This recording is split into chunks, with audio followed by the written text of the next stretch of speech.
بسم اللہ الحمد للہ والصلاة والسلام علی رسول اللہ۔ آئیے اب غور کرتے ہیں سید الاستغفار پر۔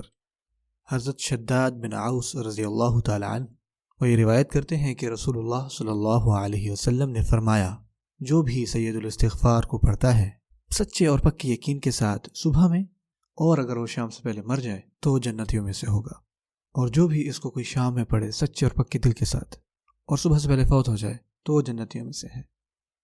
سو میرے پیارے بہنوں اور بھائیوں، ایک نہ ایک دن ہم نے مرنا ہے، وہ صبح کا بھی وقت ہو سکتا ہے اور شام کا بھی۔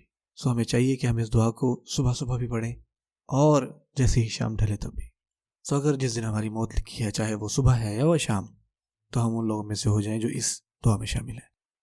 سو سید الاستغفار، سید کا مطلب ہوتا ہے سید، بڑا، چیف، اور سید الاستغفار ایسا استغفار جو استغفاروں کا سردار ہے۔ اس دعا کو سمجھیں، یہ ایک انشورنس ہے معافی کی، بیسیکلی اللہ تعالیٰ کی طرف سے۔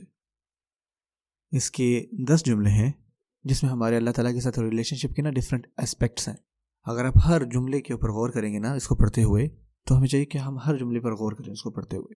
سو اس کا پہلا ہاف ہے اللہم انت ربی لا الہ الا انت خلقتنی وانا عبدک وانا علی عہدک ووعدک ما استطعت۔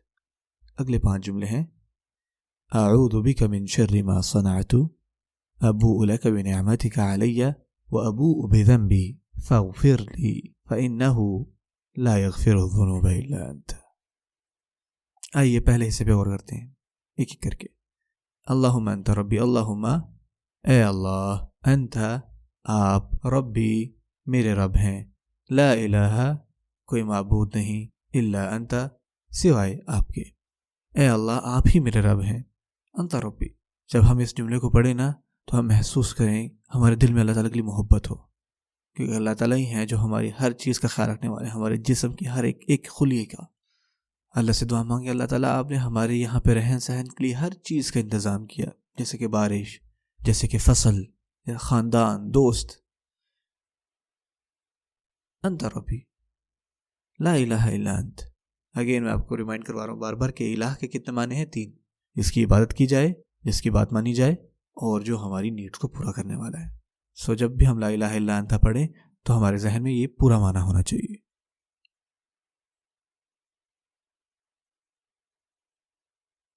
سو یہ جو دعا ہے اللہم انت ربی لا الہ الا انت، اس کے اندر ہی شامل ہے لا الہ الا اللہ، یعنی یہ سب سے بڑی سٹیٹمنٹ میں سمجھتا ہوں۔ اگر ہم اس کو پڑھیں نا یہ سوچتے ہوئے کہ ہم اس کو بولنے سے شرک سے بھی اپنے آپ کو پاک کر لیتے ہیں اور تمام گناہوں سے بھی پاک کرتے ہیں۔